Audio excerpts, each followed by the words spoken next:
تمام مومنین کی خدمت میں مبارکباد ہے اور زمانے کے امام کی خدمت میں خصوصیت کے ساتھ مبارکباد پیش کرتا ہوں۔ اور یہ ہمارے عثمان بھائی کی محبت ہے کہ یہ دعوت انہوں نے دی اس میلاد میں آپ کے سامنے آج حاضر ہوا۔ آپ حضرات بھرپور میلاد سماعت فرما چکے ہیں اور بہت خوبصورت انداز سے یقیناً تمام پڑھنے والوں نے آپ کے سامنے سرکار کی مدحت اور امام صادق علیہ السلام کہہ رہے ہیں۔ جب کوشش کرتا ہوں تو ایک واقعہ ذہن میں آ جاتا ہے، جناب یوسف کو جب بازار میں لایا گیا کہ کوئی خریدار آئے اور خریدے تو وہاں بڑے بڑے لوگوں نے فہرست میں نام لکھوایا تھا، بڑے بڑے لوگوں نے لکھوایا تھا۔ وہاں جہاں بڑے بڑے لوگوں نے نام لکھوایا تھا ایک بوڑھی خاتون بھی آئی تھی، اس سے جو لکھ رہا تھا اس نے پوچھا کہ اتنے بڑے بڑے لوگ ہیں اور تم آئی ہو، تمہاری اتنی حیثیت ہے کہ یوسف کی خریدار بنو، کس چیز کے بدلے میں یوسف کی خریدار بنو گی؟ تو اس نے وہ اون کا ایک گولا نکالا، کہا کہ اس کے بدلے میں وہ دیکھ کے ہنسنے لگا، یہاں بادشاہ آئے ہوئے ہیں، ان کے نام ہیں، اتنے مالدار لوگوں کے نام ہیں، اور اس اون کے گولے کے بدلے میں تم نے یوسف کو خریدنے کی خواہش کی ہے؟ تو کہا مجھے پتا ہے خرید نہیں سکتی، یہ مجھے پتا ہے میں خرید نہیں سکتی، لیکن چاہتی ہوں جب یوسف کے خریداروں کی فہرست بنے تو میرا بھی نام آئے۔ ہمیں پتا ہے ہم حق تو کبھی ادا نہیں کر سکتے، لیکن کوشش کرتے ہیں تاکہ سرکار کے محبوں میں نام آئے، ان کی نعت پڑھنے والوں میں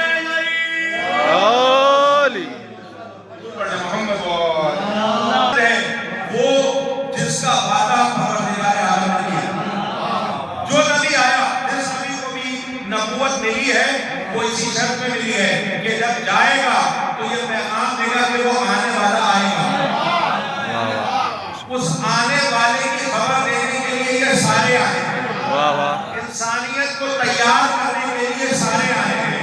تمام انبیاء کو اللہ نے بھیجا تاکہ آخری نبی کی آمد کے لیے لوگوں کے ذہن تیار ہو، اور جو نبی آیا وہ کہتا ہوا آیا کہ وہ آئے گا، وہ آئے گا، لیکن جب جناب عیسیٰ آئے تو یہ نہیں کہا وہ آئے گا، کہا تیار ہو جاؤ آنے والا ہے، آنے والا ہے۔ لیکن اس وقت بھی ایک طویل مدت گزر گئی تھی تو ذہنوں میں شک پیدا ہو گیا تھا کہ پتہ نہیں جس کا وعدہ کیا ہے وہ آئے گا یا نہیں آئے گا، لیکن 17 ربیع الاول کو اللہ نے اپنا وعدہ وفا کر دیا، جس کا وعدہ کیا تو وہ آیا اور بڑی شان سے آیا۔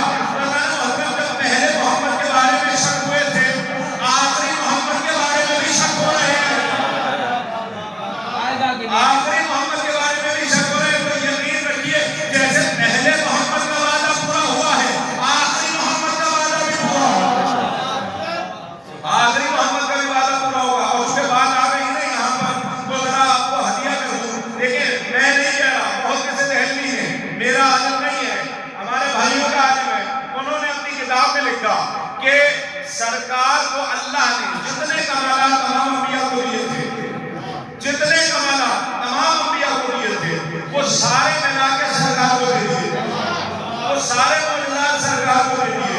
اچھا ان کا عقیدہ بیان کر رہا ہوں، اپنا عقیدہ بیان نہیں کر رہا ہوں، ان کا عقیدہ بیان کر رہا ہوں جو لکھا، کہا لیکن سرکار کو شہادت نہیں ملی، یہ ہمارا عقیدہ نہیں ہے، ان کا عقیدہ بیان کر رہا ہوں، ہمارے عقیدے کے مطابق وہ شہادت ہے، لیکن وہ کہتے ہیں کہ سرکار کو شہادت نہیں ملی، تو اللہ نہیں چاہتا تھا کہ سرکار کو شہادت، کیونکہ بڑا مقام ہے کہ سرکار کو یہ نہ ملے، اللہ کو یہ گوارا نہیں تھا، تو اللہ نے سرکار کو تو شہادت نہیں دی لیکن نواسوں کو دی۔ امام حسن اور امام حسین شہید ہیں، شہادت ملی تو اللہ نے نواسوں کے ذریعے سے نبی کو شہادت دی، یعنی نواسوں کی شہادت نواسوں کی شہادت نہیں ہے، نواسوں کی شہادت نبی کی شہادت ہے۔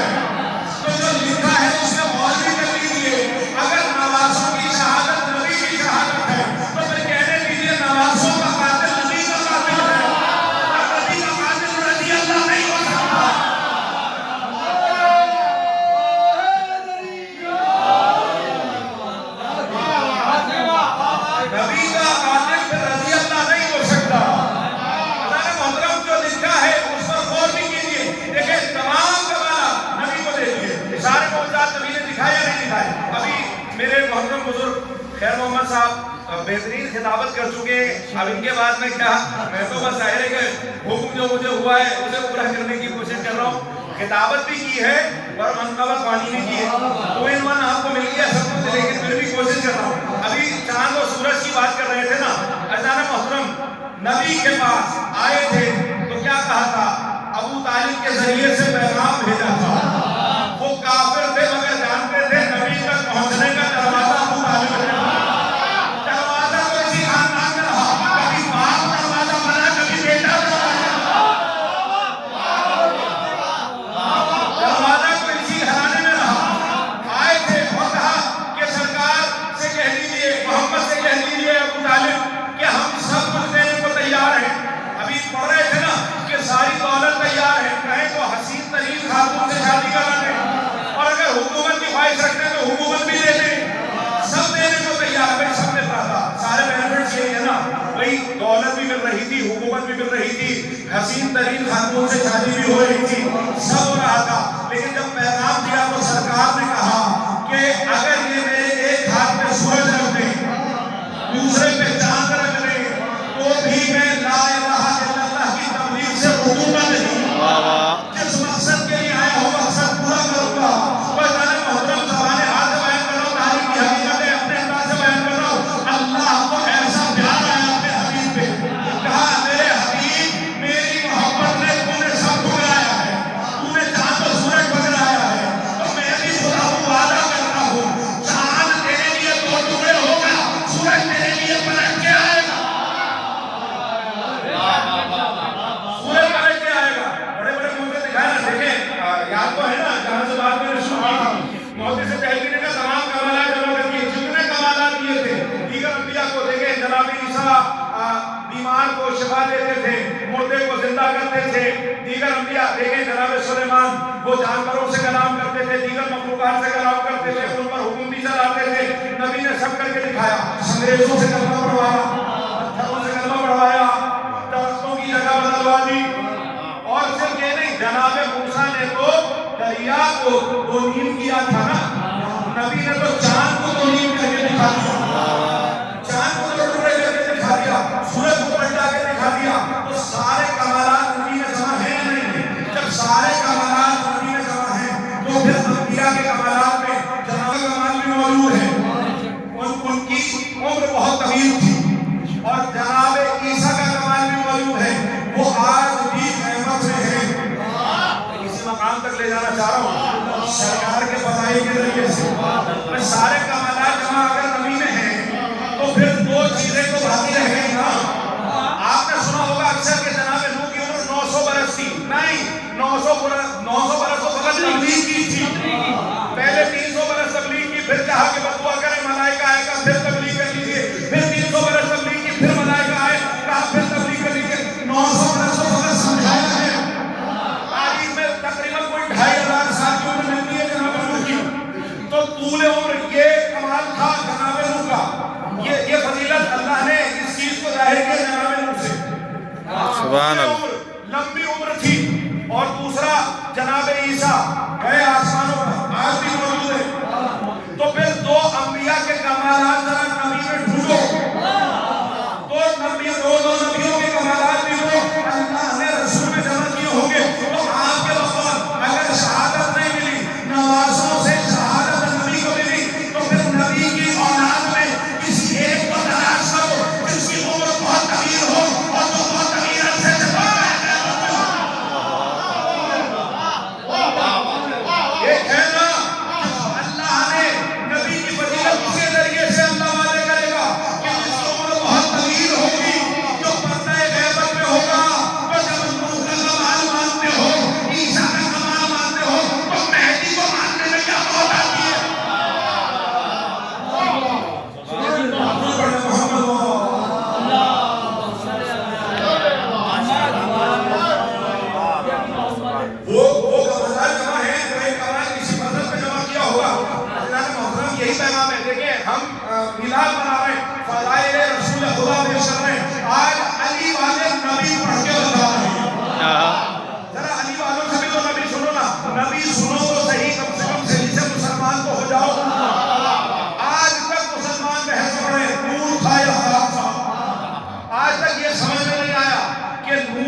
منورہ.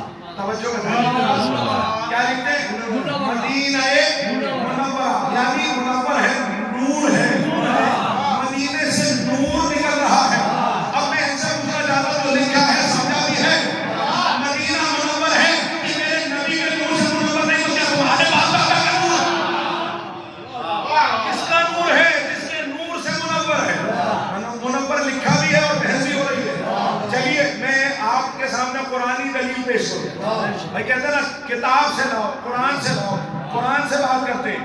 کتاب دیکھیے، قرآن دیکھیے کہ پروردگار عالم نے، دیکھیں سورہ فجر ہے، سورہ امام حسین بھی کہلاتی ہے. یہ وہی آیت ہے سورہ فجر کی جو حضرت سید الشہداء جب وقت عصر جب آپ جنگ میں مصروف تھے، جہاد میں مصروف تھے، تو اس وقت یہ ندا سنی تھی یا ایک رکعہ آیا تھا اور وہ یہ کہتا یا ایتھا النفس المطمئنہ ارجعی الی ربک راضیۃ مرضیہ. ہے نا یہ؟ ذرا دیکھیے غور کیجیے اس پہ کیا ہے. یا ایتھا النفس المطمئنہ، اے مطمئن نفس والے پلٹ آ اپنے رب کی جانب اس حال میں کہ تیرا رب تجھ سے راضی، تو اپنے رب سے راضی. یہی تو آیت ہے نا. کیا کہا؟ یا ایتھا النفس المطمئنہ. لیکن یہ آیت آئی کہاں ہے؟ یہ سرکار، دیکھیں سرکار کے ذریعے سے کہیے نا تو آئی تو سرکار کے لیے ہے.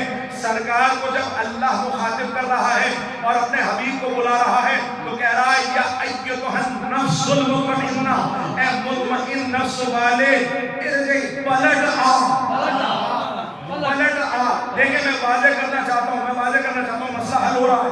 دیکھیں آپ آئے ہیں علاج سننے، اپنے گھر سے چل کے آئے ہیں، پلٹ کر اپنے گھر جائیں. انسان پلٹتا گھر کی طرف ہے، جہاں سے آیا ہوتا ہے وہاں پلٹتا ہے. اللہ کہہ رہا ہے پلٹا ارجع الی ربک، اپنے رب کی جانب. تو دنیا والا نہیں ہے، تو آسمانوں سے گیا ہے، جہاں سے گیا ہے وہاں پلٹا. پتہ چلا نبی کا وطن یہ دنیا نہیں ہے، نبی کا وطن عرش خدا ہے. تو جیسا ملک ہوگا ویسی مخلوق ہوگی. اب بحث ختم ہو گئی. اللہ کے ہاں سے آیا ہے وہی بنتا ہے. اب اگر وہاں خاک ہے تو نبی کو خاکی کہو، وہاں نور ہے تو نبی کو نوری کہو. واہ واہ واہ واہ، بے شک بے شک.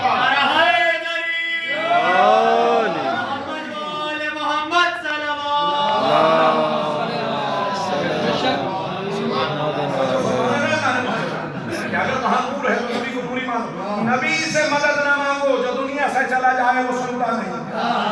نبی سے مدد نہ مانگو. کیوں نہ مانگو؟ نبی سن نہیں سکتا، نبی دیکھ نہیں سکتا. نعوذ باللہ. اعتراض کرنے والوں کا اعتراض میں بیان کر رہا ہوں. اور اللہ قرآن میں کہہ رہا ہے حبیب یاد کرو اس وقت کو جب ابراہیم خانہ کعبہ کی دیواریں اٹھا رہے تھے. اللہ کہہ رہا ہے، قرآن میں کہہ رہا ہے کہ یاد کرو. یہ کسے کہا جاتا ہے یاد کرو؟ کسے کہا جاتا ہے یاد کرو؟ دیکھیں آپ زیارات میں جاتے ہیں، کبھی کوئی دوست ساتھ ہوتا ہے، کوئی عزیز ساتھ ہوتا ہے. آپ کو ماشاءاللہ 40 کی زیارت نصیب ہوئی، عاشور کی زیارت نصیب ہوئی، آپ نے ماہ شعبان کربلا میں کیا، اور جب واپس آتے کہتے یاد کرو کیا رونق تھی. یاد کرو ہم وہاں فلاں مقام پر جب تھے، یاد کرو جب حرم حضرت عباس میں تھے. یہ کس سے کہا جاتا ہے؟ جو ساتھ میں ہو، جو ساتھ میں ہو اسی سے تو بندہ کہے گا نا کہ یاد کرو تم میرے ساتھ تھے. اللہ کہہ رہا حبیب یاد کرو اس وقت کو. اس کا مطلب یہ ہے جب ابراہیم دیواریں اٹھا رہے تھے، جیسے خدا دیکھ رہا تھا ویسے نبی دیکھ رہے تھے. تو دنیا کہہ رہی ہے کہ نہیں زندہ نہیں ہے. اچھا زندہ نہیں ہے، شہید تو زندہ ہے. توجہ کا تعلیم ہوتا ہے نا. چند دلائل چاہ رہا ہوں آپ کے سامنے پیش کر دوں. آج میلاد میں آپ کے سامنے پیش ہونے کی سعادت پائی ہے. چاہ رہا ہوں کہ سرکار کے حوالے سے کچھ باتیں پیش کروں آپ کے سامنے. کیا کہ شہید تو زندہ ہے نا. اب یہ تو ملا بھی نہیں کہہ سکتا کہ شہید زندہ نہیں ہے. قرآن کہہ رہا ہے اگر آپ نے شہید کی زندگی پر اعتراض کیا آپ نے کلام خدا پہ اعتراض کیا. اور اللہ تو کہہ رہا ہے شہید زندہ ہے، اور میں دلیل بھی دے رہا اللہ کی جانب سے رزق پاتا ہے. رزق پاتے ہیں، انہیں مردہ نہ سمجھو، تمہیں شعور نہیں ہے. شہید زندہ ہے، رزق بھی مل رہا ہے. تو شہید تو زندہ ہے نا. اچھا جب شہید زندہ ہے تو پھر پوچھا جائے کہ شہید کہتے کسے؟ شہید کسے کہتے ہیں؟ کسے کہتے ہیں؟ شہید کون ہوتا ہے؟ کہا جناب جو سرکار کے حکم پہ جان دے دے. توجہ کا طالب صاحبان علم و فہم ہے. جو نبی کے حکم پہ جان دے دے وہ شہید ہے. یہ تو سب نے کہا نا بھائی جو نبی کے حکم پہ جان دے دے وہ شہید ہے. جو نبی کے کہنے پہ جان دے دے وہ شہید ہے. تو ذرا عمل استعمال کرو. جس کے کہنے پہ جان دے رہا ہے اس کی عظمت تو یہ ہے کہ شہید ہے، زندہ ہے، اور جو حکم دے رہا ہے وہ مردہ ہو گیا. جو حکم دے رہا ہے وہ مردہ کیسے ہو سکتا ہے؟ محترم یہ عظمت سرکار کی دنیا عظمت سمجھے. کہہ دیا لکھنا پڑھنا نہیں جانتا تھا. یہ سارے اعتراضات دیکھیں میں کیا خطابت کر رہا ہوں، میں تو اعتراضات پیش کر رہا ہوں آپ کے سامنے اور کچھ دلائل آپ کے سامنے رکھ رہا ہوں. کیا کہا؟ لکھنا پڑھنا نہیں جانتا، امی ہے. اچھا یہ امی کا معنی کیسے ترجمہ کیا کیا گیا کہ نہ پڑھنا جانتا تھا نہ لکھنا جانتا تھا. اچھا آپ دیکھیے کہ اگر میں یہاں سے گھر جاؤں اور میں مثال کے طور پہ بائک کے ذریعے جا رہا ہوں یا کسی سواری کے ذریعے، گاڑی کے ذریعے، موٹر سائیکل کے ذریعے، ایک لڑکا ہے کوئی ہو یہاں پر کھڑا، اس سے میں کہوں بھائی مجھے ذرا گھر چھوڑاؤ یہ بائک ہے، وہ کہے گا حضور کبھی زندگی میں بائک نہیں چلائی، کبھی موٹر سائیکل چلائی نہیں ہے، آپ کہہ رہے ہیں گھر چھوڑاؤ. آپ سب مجھے کہیں گے بھائی کیا آپ کو جان پیاری نہیں ہے کیا؟ ایک بندے نے جب کبھی موٹر سائیکل چلائی نہیں وہ آپ کو گھر کیسے چھوڑ کے آئے گا؟ بائک پہ کیسے آپ کو گھر چھوڑ کے آئے گا؟ گاڑی پہ کیسے؟ جب اس نے گاڑی کبھی چلائی نہیں. تو اس کا مطلب یہ ہے کہ عام بندہ بھی یہ سمجھتا ہے کہ اگر کسی چیز کا علم کسی کو نہ ہو تو اس سے وہ سوال نہیں کیا جاتا. جس کو ڈرائیونگ نہیں آتی اس سے کوئی یہ نہیں کہے گا کہ گھر چھوڑاؤ گاڑی پر. جس نے کبھی موٹر سائیکل نہیں چلائی اس سے کوئی یہ نہیں کہے گا کہ گھر چھوڑاؤ. اگر کوئی کہے گا تو آپ سب اس کے پیچھے پڑ جائیں گے کہ کیسی بات کر رہے ہیں جناب، اس نے کبھی چلائی نہیں، کیوں ناانصافی کی بات کر رہے ہیں؟ ہم اتنا سمجھتے ہیں خدا نہیں سمجھتا. جو پڑھنا لکھنا نہیں جانتا مہدی وہی آ رہی ہے سورہ حلق اور اللہ شروعات کر رہا ہے اقرا پڑھ اپنے رب کے نام سے. پہلی وہی میں پڑھنے کا ذکر بھی ہے، قلم کا لکھنے کا ذکر بھی ہے. جب پڑھنا لکھنا نہیں جانتا تو اللہ کسے پڑھنے لکھنے کو کہہ رہا ہے؟ پہلی وہی میں پڑھنے کا ذکر بھی ہے، قلم کا ذکر بھی ہے، یعنی پڑھائی لکھائی تو پہلی وہی میں آ گئی. اور مسلمان کیا ہے؟ پڑھنا لکھنا نہیں جانتا. اچھا اگر مان لیجیے پڑھنا لکھنا نہیں جانتا، آپ کا عقیدہ یہ ہے کہ پڑھنا لکھنا نہیں جانتا تو جب کاغذ قلم مانگ رہا تھا تو دے دیتے. جب کاغذ قلم مانگ رہا تھا تو دے دیتے. اس وقت کاغذ قلم نہیں دیا. جب کاغذ قلم نہیں دیا اس کا مطلب یہ ہے کہ دل میں ہے کہ لکھنے کا. سے کہہ رہے ہیں پڑھنا لکھنا نہیں جانتا. اور جہاں زبان اور دل میں اختلاف آ جائے تجھے ایمان نہیں گناہ سے کر کہتے ہیں.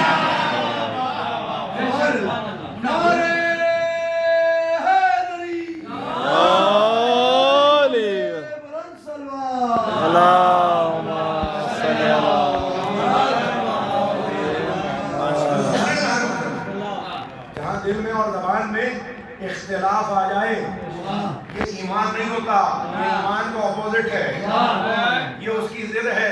یہ نہیں ہو سکتا کہ زبان پر کچھ ہو اور دل میں کچھ ہو. زبان پر ہے پڑھنا لکھنا نہیں جانتا اور دل میں ہے کہ کہیں ایسا نہ ہو کہ لکھ دے. تو اگر ایمان تھا تو دے دینا چاہیے تھا. عزیزان محترم یہ سرکار کی عظمت ہے. میرے نبی کی عظمت ہے کہ دامن وقتاً ہو گیا اور ظاہر ہے کہ جیسا کہ میں کہہ رہا ہوں کہ آپ بھی بھرپور قلعہ سماعت فرما چکے ہیں، آپ کی محبت ہے اور ظاہر ہے کہ اس پر جزا آپ کو سرکار دیں گے. اس لیے کہ ان کی خوشی میں خوش ہونا بھی ان کی محبت کے تقاضوں میں سے ہے. ان کے غم میں جس طرح انسان غمگین ہوتا ہے اور ان کی خوشی میں اسی طرح خوش بھی ہونا چاہیے اور ان کی خوشی میں زیادہ خوش ہونا چاہیے. اس لیے کیونکہ انہوں نے غم بہت دیکھے. جنہوں نے غم زیادہ دیکھے ہوں ان کی خوشی میں زیادہ خوش ہونا چاہیے. عزیزان محترم کون ہیں سرکار؟ دیکھیں سرکار فرما رہے ہیں، ابھی میرے محترم بزرگ بھی کہہ رہے تھے کہ ہمارا اول بھی محمد ہے، ہمارا اوسط بھی محمد ہے، ہمارا آخر بھی محمد ہے، ہم کل کے کل محمد ہیں.